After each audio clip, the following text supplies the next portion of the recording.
Hey guys, how's it going? Welcome to the garage. As always, I am your host, Mike Hernandez. Today you can see to my left, your right, I have 5 bags. Specifically, we're going to talk about my get home bag.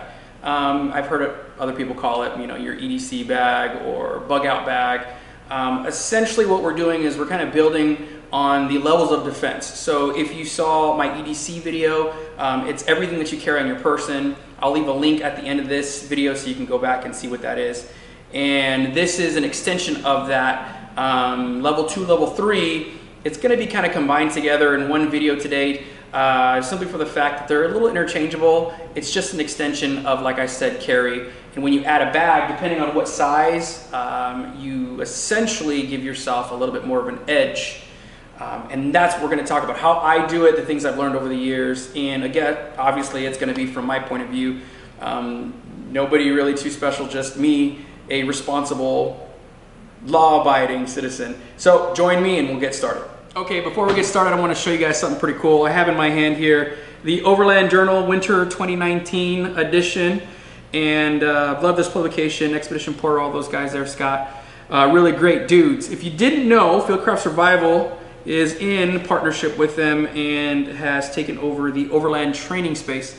I myself have taught 4 or 5 courses, if you include the event I just recently did with 511 Tactical and KC Lights. We did a summer camp 2019. That was awesome. Excellent event that we're going to try and do every year, where myself and my buddy Jimmy were guest speakers at, and we talked a little bit about overland training, survival. We did a Stop the Bleed course and whatnot while we were there. So super proud of this magazine. You see Rescue JK there. It's interesting because when I purchased this vehicle, sitting over here to the right, I did it with the intention of just getting family involved, which is, I think, the big foundation for everything that we're doing here. As we talk about, backpacks and everyday carry and whatnot. For me, the paradigm shift for me was when I had my daughter 8 years ago, and prior to her, I had started in therapeutic care with I provide a service to foster care in my professional life as well. And I've had 7 young boys that have come and have taken into our home like a foster parent, but we have therapeutic interventions, and I started our family 12 years ago essentially with that. That's the basis for everything that we're doing here. When you see the videos that I'm doing and all the things that I've learned, my major drive, my paradigm shift was the family. All of a sudden, and some of you fathers and mothers will understand this, as soon as that changed and I had everything to lose, meaning my babies, my children, it was time to be better, do better, learn more, and also kind of spread that knowledge, which is why I got involved with Fieldcraft Survival, Overland Journal. I have lots of partners that we work with. I am an affiliate of 511 Tactical, but today nothing has been provided to me in the form of sponsorships or products. This is just primarily the things that I put together. Everything I purchased. You guys always know that when I start these videos, I'm really straightforward on that. When somebody gives me something to review, I don't think it changes my process or the things that I say. But with that being said, let's jump right into this. So this bag right here, like I said, is a 511 Tactical Nitro bag. And what's interesting about this pack is it's actually designed for SWAT. When I came across it at the store, I immediately had to have it. I believe it was just under $200, maybe 130, somewhere around there. I'm not sure what it is now or if they even carry it. I've had this thing for seriously 5 years, I would say, 4 years. And like I said, it's the Nitro bag. It's designed for SWAT. It has provisions on the side for like a nightstick. The front opens up for a helmet, night vision, and things that high-speed dudes would need. But when I purchased it, I bought it with the intent to do this, which is the get-home bag. This bag can either sit in the closet, or I can throw it in one of my Jeeps. It can go with me. It's not very heavy. It is on the lighter end. It's not like a 24-hour pack, which I do have right there, the brown one, or even like a 3-day pack, which is much bigger. This is just a little Nitro bag to kind of just give you an upgrade in your carry options. Like I said, I've had this for 5 years. I really like this pack. So getting into that kind of information that I wanted to pass on, level 1, like I said prior, is your everyday carry, which is on your body. Level 2 and level 3 are just an extension of that, and it's just dependent on what you decide to carry. So this is a little bit of a smaller backpack. We can go bigger and add more to this. So I'm going to combine level 2 and level 3 into this video, just for the fact that I have like 2 minor changes that I do with this bag when I'm loading it out or when I'm leaving it ready. Sometimes when I travel, what I'll do is I'll make sure that my wife knows where this bag is, and I'll set it up for her, show her how I have it. So I like have a wife mode for it. If anything should happen in an emergency situation, she would just need to grab the bag, get in her Jeep, and she would be solid from this, from a safety standpoint. So get home bag. Here's a situation where you would need a get home bag. We laugh because we talk a lot about real life scenarios. This is not like zombie apocalypse and stuff like that, but a real life event would be something like Hurricane Katrina. In Hurricane Katrina, there was a lot of things going on. Specifically, we're going to direct a situation like that towards what I have in here, in terms of the chaos that was happening. So being involved in fieldcraft survival and some of the courses that I've taught, but also just kind of making it a point to be, or develop relationships and be friends with people like in the medical field or law enforcement or military, or behavioral health, you do learn a lot of things from their experiences. Perfect example is my wife is a nurse practitioner. She has been a ER nurse for several years. Wow, really? Being that she has been an ER nurse and now a nurse practitioner for many years, we've had some friends who were involved with the efforts in Hurricane Katrina. Now, one of the friends of my wife who responded right away when the government started to send aid, and some other companies decided to do that, she said that she landed and went to a convenience store where I don't know, it was a Walmart or a grocery store, it doesn't matter. Either way, she was brought in with the company, had a attire or clothing that identified her as medical staff, whatever that looked like, I'm not too sure. But she did say that she had it, visible, and you would definitely know that she was an RN, right, there to help and render aid for the emergency situation for Hurricane Katrina. She said as she was walking through the parking lot, leaving the convenience store after she had purchased what she needed, chaos started to break out just specifically in that area. Long story short, 2 grown men decided that they wanted what she had in her cart, and a physical confrontation began, and bluntly, they beat her up. They beat her up. 2 men decided that's it. They're at their wits' end. I don't know how you come to that conclusion, but these 2 did, and they beat up a woman. The point of that story is to say, this isn't about being a weird prepper or whatever you want to call her, zombie apocalypse or the apocalypse, or the rapture takes place and this is what we're gonna. No. This is. I always try to kind of bring this around to real world experiences and things that can definitely happen. So a natural disaster is definitely one of them.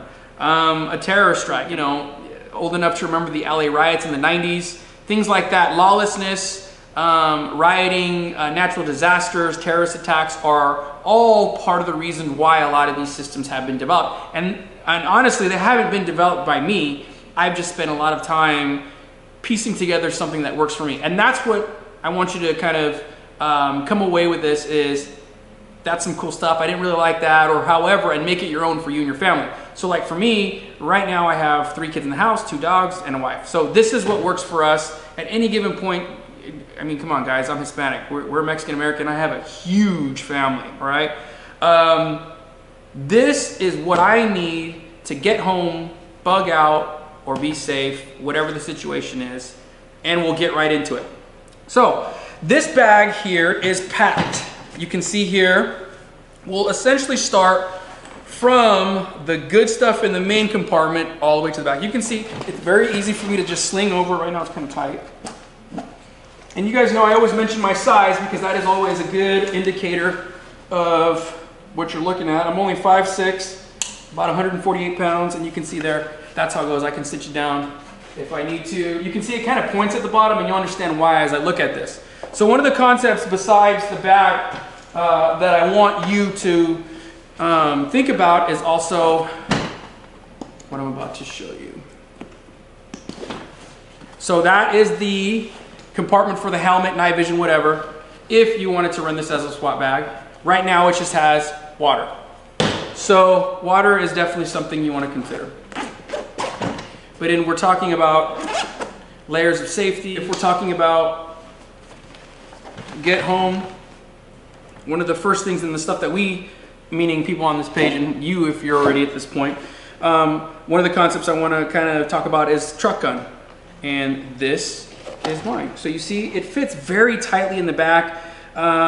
This is a level 3 setup, meaning everyday carry 1, 2, and 3, level 3. And the reason being is because it's a rifle / pistol setup. Rifle caliber designated in a pistol configuration. So this is an AR-15. This is something that I assembled on my own. This is an 8.75-inch barrel, and it is designed to fold with this Law Tactical folding stock. And again, this is not a stock. This is a SB Tactical stabilizing brace, which designates it as a pistol.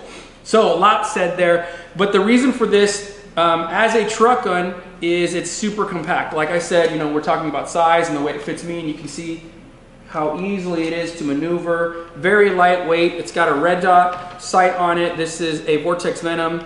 It's got a American Defense QD mount that just comes on and off. Since this is a red dot setup, I do have backup irons, Knight's Armament, and then a Unity Tactical / Viking Tactics that's in partnership with the front flip up sight. Also has a Surefire 300 on the front of it with a pressure pad. You can kind of see there that it flashes. So this is a 300 blackout, and the reason why I went with this for my truck gun setup is because it's actually designed for a 9-inch, 8-inch barrel, which this one is 8.75. 5.56, you can make stuff like that, but it doesn't have the same ballistics or the same reliability as 300 blackout, and that's why I chose this one for a truck gun. And that's all I'm really going to say about this. You saw how it folds. It's easily in. It stays in that condition. These can be fired once if you have one in the chamber with it open, but it will not cycle, so you would actually need to close it, run the gun, and then it would be ready. What's cool about this setup too is it was designed to be suppressed. So here you see in this current configuration, I have it in there, and I have an AAC, Advanced Armored Corp SDN6 suppressor that will make it hearing safe and quiet. So again, still really small, able to move around, and that is a truck gun. So first and foremost, the reason why this is what I started with is because we're talking about upgrading your situation, upgrading your possibilities, essentially stacking the deck in your favor. A rifle caliber will do that for you. So I am a concealed carry weapons holder here in the state of Arizona, although you don't need to be in order to conceal carry because we are a constitutional carry state. But the statistics are a way easy way for us to remember. When I took the course several years ago, they had said, think about the 80-20 rule. If you are injured or shot by a pistol caliber, you have about an 80% chance that you're going to make it, depending on where you get or take that round. When it comes to rifle calibers, you have a 20% depending on where you got hit. And those are rounded numbers. I mean, obviously, if you get shot, you know, in the T-zone, you're dead either way. What I'm trying to drive home is the fact that you want to think about a truck gun or a rifle caliber weapons platform because it will greatly increase your rate of survival, okay? And that's the reason why this is in here. Once this is deployed, one of the things you do want to also consider is no matter what you do, if you're running around with an AR-15, you're going to be perceived as a bad guy no matter what. So something to consider. This is what I carry in the main compartment. You can see here right now I have a little 20 rounder set up there, and that is simply for the fact that it's easier for me to pull in and out of the bag. So I got the 20 rounder, that's going to stay there, and then I do have 90 more rounds in the back here. So this just sits super easy in the back. so I can access that when I need to. Obviously, if you need to deploy it and you're there and you don't have time to throw the suppressor on and it's an emergency, the last you got to do, then you have time, you can throw the suppressor on so you don't blow your ears out, and you're able to, you know, communicate when you need to. There's more rounds in the bag, and I'll just start pulling all this stuff out and setting it on the table as we go along. Maybe I'll roll some B-roll. I don't know if I'll get that elaborate with it. This is just more of what I have in the bag so you can see it. So the main compartment, the last thing in this main compartment I have is paracord. You know, there's a million different things that you can use for parachute cord, 550 in survival situations. So I will just leave that up to you to kind of research that on your own, but just know that I do have a large, what is it, 100 foot? I think it's 100 foot, yeah, definitely 100 feet of paracord that's wrapped and on the bottom of the main compartment of this bag. So I'm going to close it just so it'll be easier for us to continue. And we'll move on to the top here. I do have in this bag a compartment for eyeglasses, sunglasses, or ballistic glasses. Like these are my Rokas. These come with 3 different percentages of shade. Right now I have them on the lightest setting just in the event that I would have to use them in a low light situation. So that is set up in that configuration. That's there. I'm not going to take it out. I'm going to leave it there. And then we come into the next one. So the nitro bag is really nice because you can open it. You can open it on the second compartment, and it's got this really nice orange, like emergency orange signaling color on the back of it. So if you needed to use it, you know, for whatever reason to draw attention to yourself, whether it's, you know, something from above, you know, or emergency vehicles or whatnot, you can relay that here, like the emergency orange, that's where I'm going to be at. You flip it up, put it up somewhere high, whatever. That's what's cool about it. But what I also like about this bag, because they did that, is I actually use it for that purpose. So at any time, you know, you're in a situation where you're going to carry, you know, a firearm for self-defense or anything like that, you should also be prepared because you're putting holes in things or people or you yourself, which is somebody shooting at you, not you shooting yourself. You also need to be able to plug them. So make holes, plug holes. And this is essentially the upgrade to that. So I have a basic first aid kit that you see here. And then I have loosely in here, I have a chest seal. And on this one contains 1 vented and 1 non-vented seal. And that is for a sucking chest wound. You can look more into that. I'm just gonna try and stay focused on what I have in here. In the event of a gunshot wound to your chest, and if you're not able to equalize pressure, you will definitely need a chest seal for somebody or yourself, which is why I have 2 of those in here. The med kit is just a basic med kit, all the things that you know, bumps, bruises, scratches, stuff like that, that you can treat. If you are like an asthmatic, I think I've talked about that in one of my other videos, you might want to consider having extra medication. Diabetic, extra medication here for you. What else? But also the extension of a basic med kit would be something like a BHRK. Now, being involved with Fieldcraft Survival, this is a basic hemorrhaging response kit that they have made. It's in this little vacuum sealed container. This one's actually a prototype, which is why it doesn't have the Fieldcraft Survival branding on it, but that's where it came from. I will also put up a a coupon code that I have for myself. If you guys want to purchase anything at Fieldcraft Survival, you can use my code. It's Hernandez, my last name, and I'll put it up there on the screen so you can see it. So basic hemorrhaging response kit. Not going to go into detail about this. You guys can look that up. There's 2 other med kits that they have there for your vehicles. If you want to update your mobility platform, again, you can use my code for 10% off. There is other things in here, like I do have a multi-tool, a nail clipper. The nail clipper has come in handy if you have to like treat your feet. Maybe you have sores from running or from hiking, carrying all this stuff. Your child, like one time I had to carry my daughter because my vehicle broke down and she was only a couple months old, and your feet get messed up, you got to take a break. I mean, just anything you can think of. The first aid kit, which I also have from Fieldcraft Survival. Now I'm holding this in my right hand because this is just something extra that I like to put in here just to give me a little more motivation. And this is a Strike Force Energy lemon combination for whatever water you have. If you need a little extra something, I have that in there just in the event that that needs to happen. So real basic med kit, a BHRK to plug holes, a chest seal, and then the reason why I have these separated is because these I would want to get to immediately, and that is a cat's tourniquet. So on my EDC video, I just did a real quick demonstration of how to deploy it, put it on. You want to have it above your wound. And again, we're talking extremities, arms, limbs, legs, nothing in the center of the chest. You can't use this, obviously not your neck. And this will essentially save your life. That's all I'm going to say about this, because you can go into detail. I would recommend taking TCCC, which is Tactical Combat Casualty Care. As a matter of fact, I believe there's a course in 2 days with Fieldcraft Survival. If you want, hit that up. I know there's still slots available. Use my code. So this is really quick. You can do that. This is a little case from, I don't remember. It's on the next one, I think, too.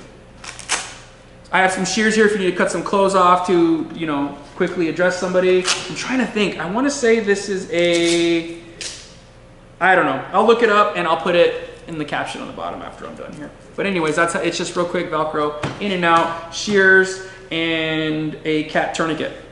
Now, you do see I do have extra provisions here for some Glock magazines if you want to run it like a level 2 setup. We'll get to the level 2 setup right now. I'm just doing level 3 with the rifle so you can see, or a pistol, an AR-15 pistol, so you can see the way that we do this. So also in here is a Velcro bag, which you can see that will easily deploy. It's kind of like a little mesh that came with this bag. And it's got, you know, the hook and loop or Velcro strips on it so you can use it. What I have in here is a little extra some things that you might want to consider having. So again, we're talking that the direction that we're going here is this is more of a get home bag, fighting, defensive, everyday carry kind of situation, truck gun bag, okay? And that's the reason why you're not seeing like food everywhere, although you can put a couple of snacks in here if you need to.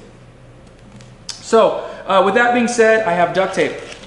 A million uses for duct tape. I have extra batteries for my Surefire lights, for anything else that I may need in terms of tools. There's lights in here for like a headlamp that actually I don't have in here. I took it out because I was using it. But you also want to put a headlamp in here. There's AAA batteries that I use for that. And also optics, like my Vortex Venom on there. I do have the appropriate battery in there. And just a little baggie to kind of isolate them, keep them dry and out of the way. I do have another multi-tool Gerber, many uses for that if you need. There's also a couple knives in there. And then I do have a set of handcuffs. A lot of people seem to forget that in a situation to where you have to defend yourself or your vehicle or your location, there may be a time to where you're going to use non-lethal force or for whatever happens, and you may need to use a pair of handcuffs. So that's why those are in there. And I would recommend you buying them. If not, and that's not your thing, and you're not wasting time taking prisoners, I get it. But that can easily be zipped up and ripped out if you need to. And that is essentially more of the med/emergency portions of this bag in that section. So we'll go ahead, close this up so it's easy because we're moving right along. And again, this is my level 3 setup for this bag. So after this is done, we're getting into the smaller compartments of this bag. You can see here, it's my last line of defense patch. Thanks, Mike, appreciate that. It's my buddy Fortis. Thanks, Paul, I appreciate that patch there too, from Fortis and Geisley. Anyways, just thought I'd do that shout out there. So when you open the smaller compartment here, there's a couple of things that you will probably use more than anything, and that is, there's a flashlight. So this is a little Surefire. What is the model number? I don't remember on this one, but it has 2 modes. So you can see that that's the bright mode, which I believe is 300 lumens, and then the smaller one is, I don't remember. So you have those. Again, that's what the batteries were for in there too. And then I have a rechargeable light that I got from Rigid Industries, which is a massive strobe. And then the next one is 1,100 lumens. It's got rechargeable batteries in it and a recharger that I always keep in my Jeep. It's got a strike bezel on it. So does the Surefire, so you can use this as a weapon if you needed to. It's all aluminum, waterproof. These things are really, really nice to have and will last the test of time. So there is a pen on this and also a marker in the background here. If you ever have had to use a cat's tourniquet, it's good to have those in there just so you can write down the time on them, which is why that's in here. And then I have kind of a low budget, low costing knife in here. I believe it's called the Border Guard. Kind of a, yeah, Smith & Wesson Border Guard. kind of an interesting purchase. My cousin got it for me. It's super big, and I have cut myself a couple times with it just because of how big it is, and I'm a little bit accident prone. But I like keeping it in here because, well, one, the size, you know, you can use this in a self-defense situation, a utilitarian situation, but it also has a like a windshield or glass breaker on the tip of it, and then a seatbelt cutter, which in an emergency situation you could use, right? So that's in there. Low cost. These aren't that much money. I don't know how much they are because this one was a gift, but I do like to keep that in here. And then of course, if you do need gloves, this is also a good place to put them. These will obviously protect your hand if you need to do work, you know, climb things, evacuate yourself from a building and you got to climb, or, you know, recover your vehicle. I mean, lots of uses for gloves. These ones were given to me by 511 for the last thing. They do have protection over the knuckles, so I mean, I guess even if you wanted to fight or had to, you know, self-defense situation, this will take care of your hands. So I will leave that there. The last little section of this bag is the front here. So the front. In this section, because it's out here in the open, I would caution you to what you put in the front here because it's behind you and you kind of can't watch it. I guess you would feel somebody if they were trying to open it because these, you know, zippers aren't that easy. But just, you know, just think, be smart. I have important things up here just because I don't believe that anybody with my situational awareness would be able to get into this or whatever. It's just a choice, right? Make sure you plan accordingly.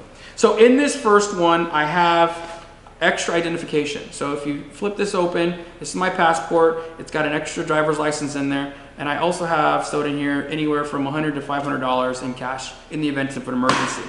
I also have the ever important extra iPhone charger with a cube for the wall and a 12-volt adapter for the Jeep.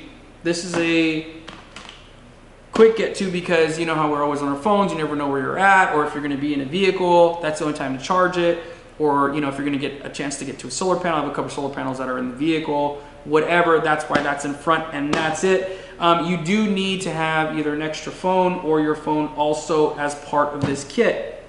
So that's how I have this level 3 bag set up. What I'll do is show you a slight variation that makes it a level 2. And the only thing that changes is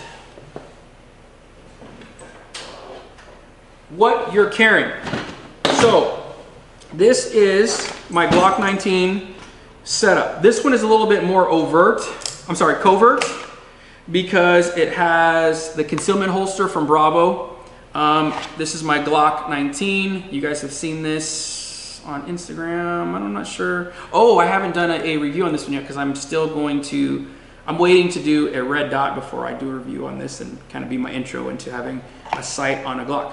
But this is an option to where you can carry this instead of or in conjunction with a rifle depending on how big your bag is. Because this one is small, I usually have one or the other. That's the difference. It would just make it a level 2 because remember we talked about pistol caliber versus rifle caliber. So this is a 9mm. One of the things you might want to consider, I do carry a Glock 43 with me. One of the things that I have considered doing, and I still may do in the future, is having a second Glock 19 or a Glock 17. That way I can interchange magazines, you know, vice versa. I mean, obviously, ideally, you want to have the same gun if you're going to have two because, you know, the magazines will just go wherever you need them to. The difference for me, though, is I'm small, so it is a little harder for me to conceal a 19, which is why this one is in the bag and the 43 is on me. I'm more comfortable in that, and that's where I'll leave it.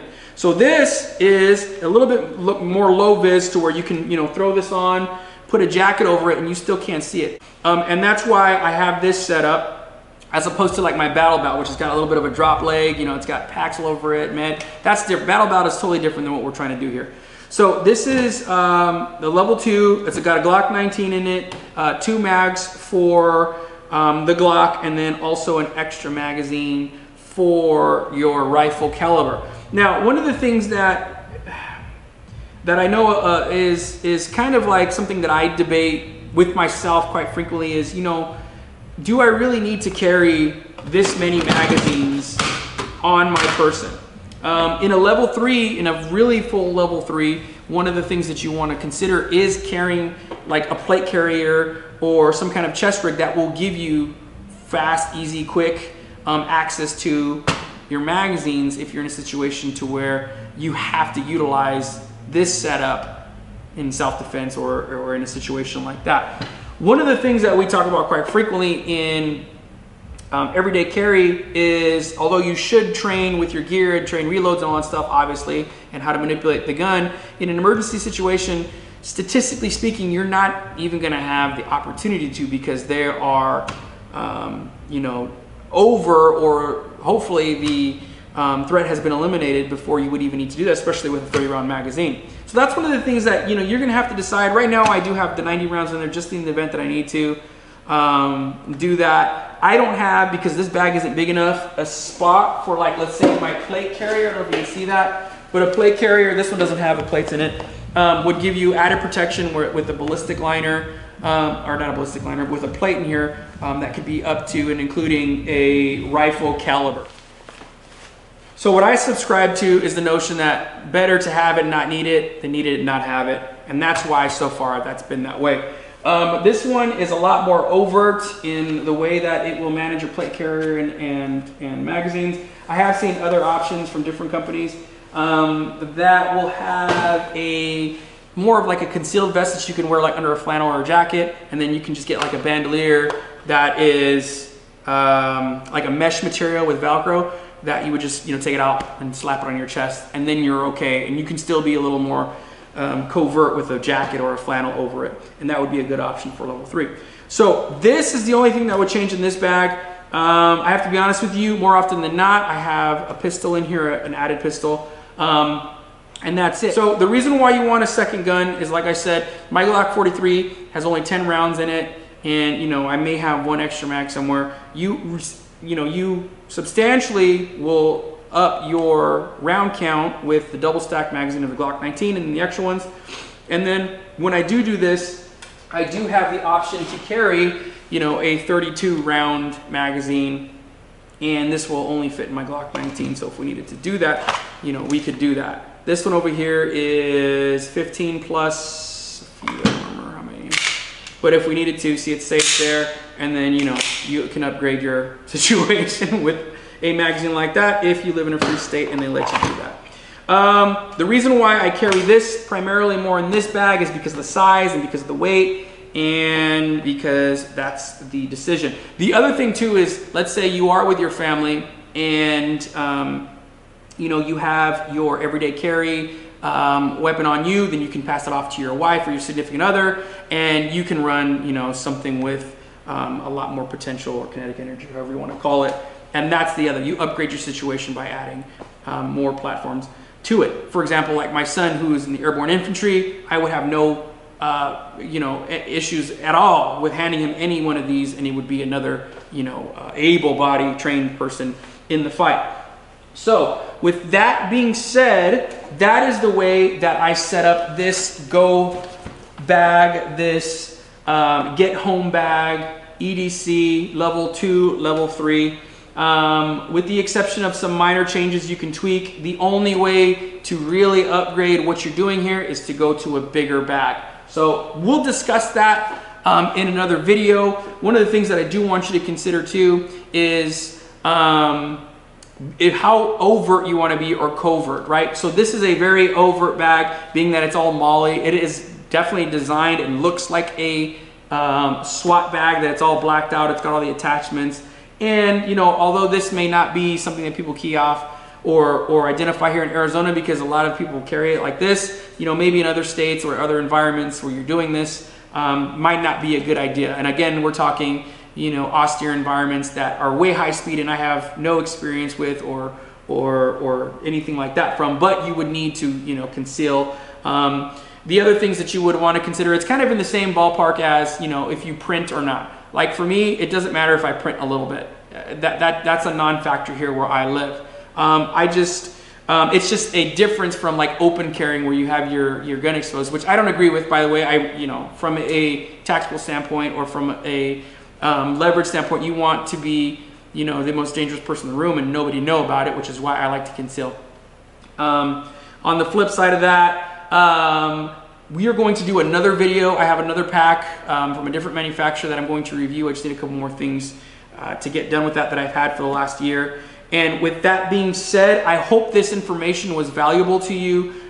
This is definitely some of the stuff that I've developed over the years.